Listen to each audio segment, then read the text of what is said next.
Picture this. Over 5,000 years ago, the fertile plains of the Yellow River saw the birth of one of the world's oldest civilizations.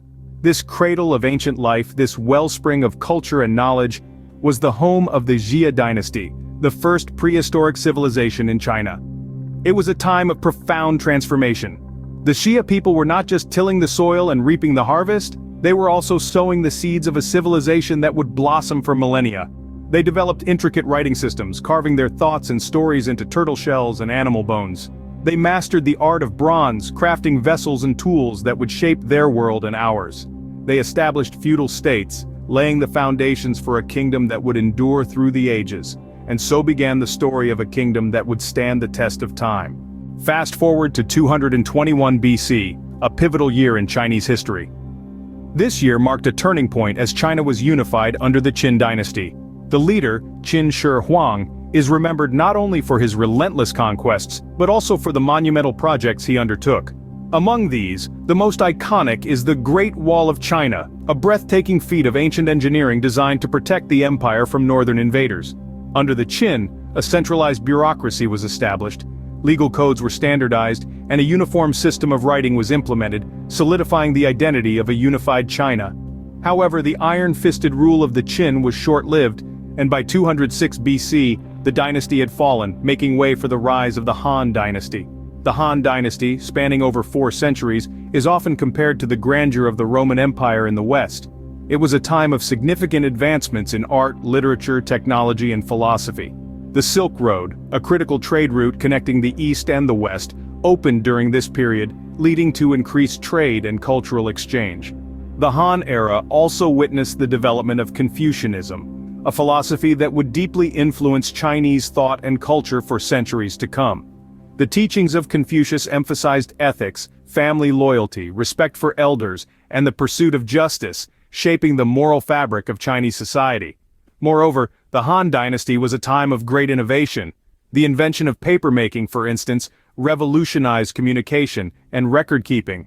This technology, along with the development of the compass, seismograph, and advanced metallurgy, cemented the Han dynasty's legacy as a period of scientific and cultural prosperity. But the wheel of time keeps turning, and with it, the fortunes of empires. The Han dynasty, like the Qin before it, eventually succumbed to internal strife and external pressures. By the 3rd century AD, the once mighty Han Empire had fragmented into several rival kingdoms. But even as dynasties rise, they must also fall. As the light of the Han dynasty faded, China entered a period of disunity and chaos. This era, known as the period of disunion, was marked by political instability, but it wasn't all turmoil and strife. Indeed, this period saw some remarkable cultural, societal, and technological advancements. For instance, it was during this era that Buddhism spread across the land, profoundly influencing Chinese thought, art, and culture. The teachings of Buddha brought solace in the midst of chaos, offering hope and a path to inner peace for many. In the realm of technology, an invention that would revolutionize warfare was birthed: gunpowder. This discovery, while initially used for medicinal purposes, would later shape the course of military history not just in China but across the world.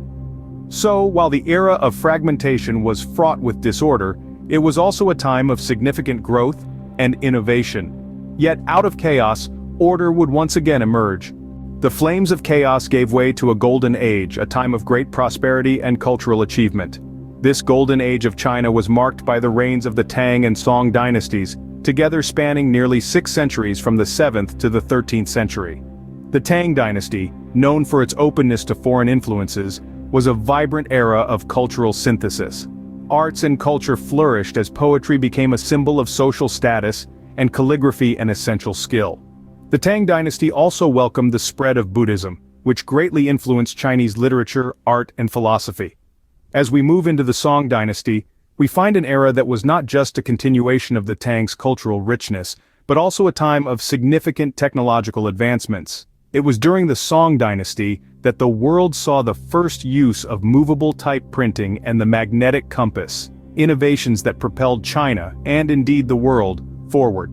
Parallel to these cultural and technological advancements, the Song dynasty also refined the civil service system. The imperial examination system, a method of recruiting bureaucrats based on merit rather than aristocratic background, was formalized.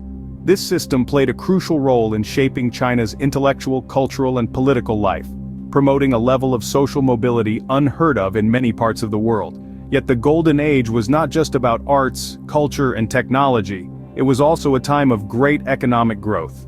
The Grand Canal, completed during the Sui and Tang dynasties and further expanded during the Song, opened up new trade routes, boosting the economy and facilitating the exchange of goods and ideas. But as with all things, change is the only constant. However, even golden ages must come to an end. As we explore further, we'll see how even the most prosperous periods in history are but chapters in the grand narrative of a civilization's journey. What follows the Golden Age is a story of resilience and transformation, a testament to the enduring spirit of the Chinese people. Change swept through China once more, this time from the north. As the 13th century dawned, a storm was brewing in the steppes of Mongolia. This storm took the form of Genghis Khan and his Mongol hordes. They swept through China with a ferocity that hadn't been seen in centuries, toppling the Song dynasty and establishing the Yuan dynasty. It was an era of foreign rule, a time when the Mongols brought China into their vast continental empire. But the Chinese spirit was far from broken. The Mongols may have ruled, but they also absorbed elements of Chinese culture. Kublai Khan, Genghis's grandson, even moved the capital to Beijing and built the grand palace known as the Forbidden City. This majestic complex of buildings, courtyards, and gardens became the heart of the empire, a symbol of the power and majesty of the Mongol Yuan dynasty. Yet, all empires must eventually fall. The Yuan dynasty was no exception. In the mid-14th century, a new power arose. The Ming dynasty, founded by a peasant-turned-rebel leader, Zhu Yuanzhang, took control. The Ming era was one of great cultural and technological progress. The Great Wall of China, a monumental feat of engineering, was completed during this time. It served as a bulwark against the northern invaders, a tangible representation of China's resilience. The Ming dynasty also marked an era of exploration. Under the auspices of the Yongle Emperor, the eunuch admiral Zheng He undertook 7 epic voyages to the Western Oceans. His fleet of treasure ships reached as far as Africa, spreading Chinese influence and establishing diplomatic ties with distant kingdoms. Zheng He's voyages were a testament to China's maritime prowess and adventurous spirit. The Mongol and Ming eras were times of significant change and progress. They were periods that saw China's integration into a broader world, the strengthening of its borders, and the expansion of its cultural influence. Yet, as history would have it, the winds of change were not yet finished. The sun began to set on imperial China with the dawn of the Qing dynasty. The Qing, the last of the imperial dynasties, ruled from the 17th to the early 20th century. Their reign was marked with significant historical events, including the infamous Opium Wars. These wars, fought over trade disagreements with foreign powers, notably Britain, led to a series of treaties that many Chinese viewed as humiliating and unjust. As the Qing dynasty struggled, a wave of revolution began to rise from the people. It culminated in the Xinhai Revolution of 1911, which led to the fall of the Qing and the establishment of the Republic of China. The Republic, though fraught with challenges, marked the end of over 2,000 years of imperial rule. A new era had dawned, one that promised change and progress. The dragon had fallen, but it was far from defeated. In the ashes of the old, a new China arose. The year was 1949, and the People's Republic of China emerged, marking a new chapter in the country's long and storied history. Led by Chairman Mao Zedong, the fledgling republic sought to redefine itself through a period of intense social and political change known as the Cultural Revolution. This tumultuous era, spanning from 1966 to 1976, was characterized by radical social upheaval and widespread purges of perceived bourgeois influences. Yet, in the aftermath, China began to transform once again. As the 21st century dawned, the People's Republic shifted its focus towards economic modernization and globalization. Today it stands as a global powerhouse, demonstrating a remarkable capacity for adaptation and change.